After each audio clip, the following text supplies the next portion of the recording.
Oh man, I haven't been, I'm in a relationship now, but like when I started doing stand, because I was doing like sketch, I've been doing sketch for a long time, like writing, performing, doing presentations and stuff as characters. It's cringeworthy. It's as bad as it sounds. It's fine. I don't do that anymore. I don't do it that way anymore. I've learned.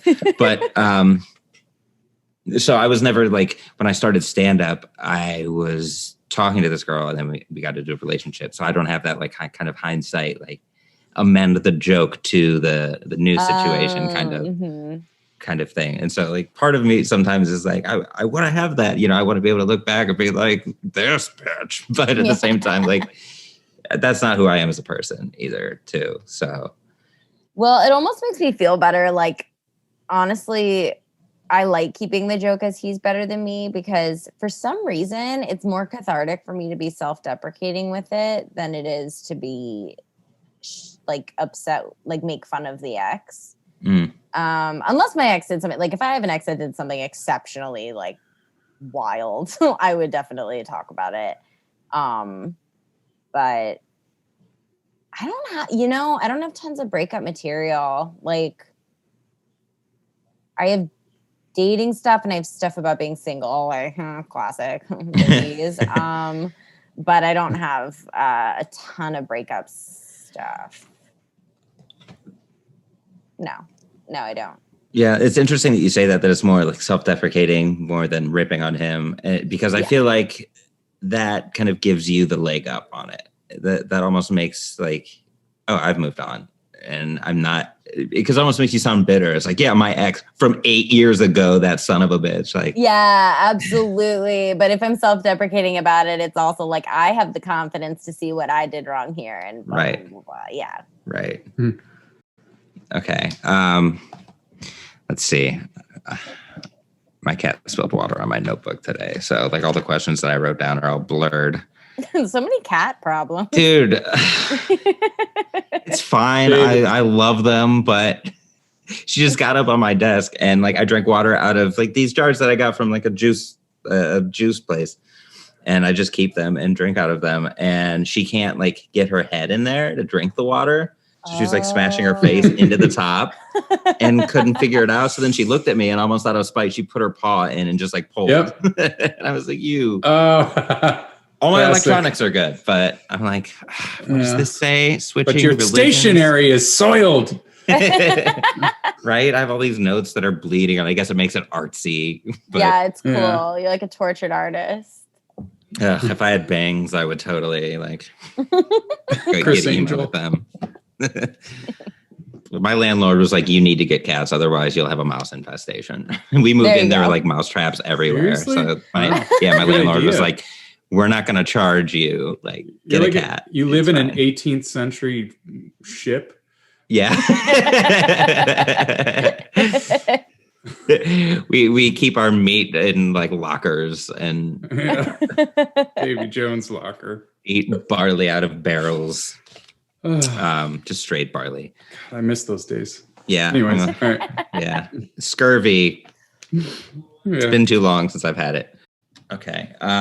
You mentioned Eddie Pepitone, and you sent me a clip from an episode of WTF with Mark Maron, and I haven't watched it, so I don't know how we can tie this in. I don't know. We might not want to. It's pretty messy. It's like I didn't look at any timestamps, but he basically just rants and raves about how dark and disgusting this world is, and it's really funny. So I definitely recommend like checking it out. It's very funny. Did you listen to his newest album?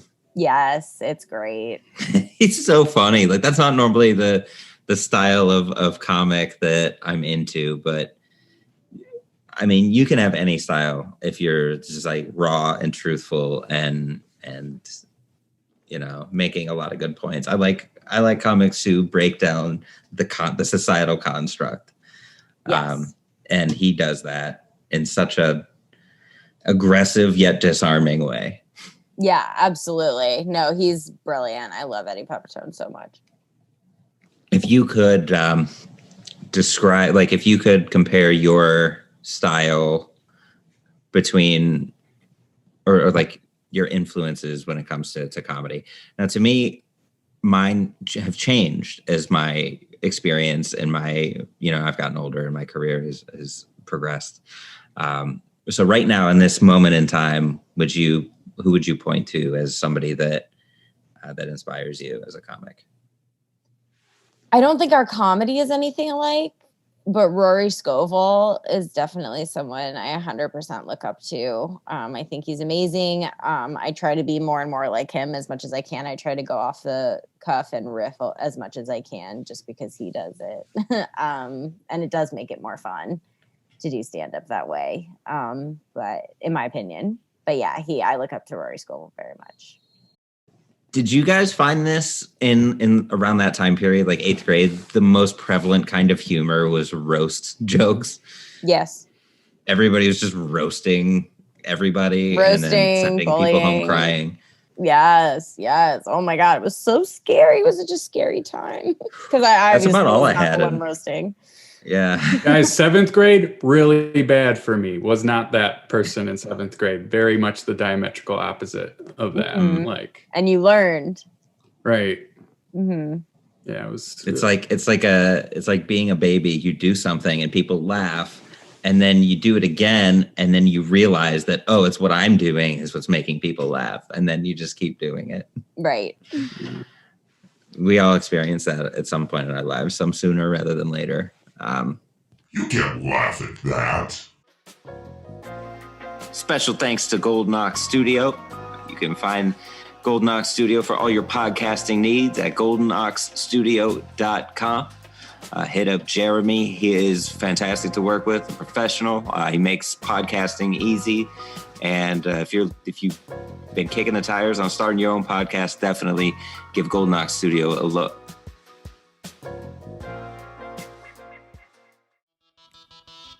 If you'd like to weigh in on today's topic, follow us on Twitter at YouCan'tLaughPod, or like us on Facebook at You Can't Laugh at That, and tell us how you did laugh at today's topic or how you didn't.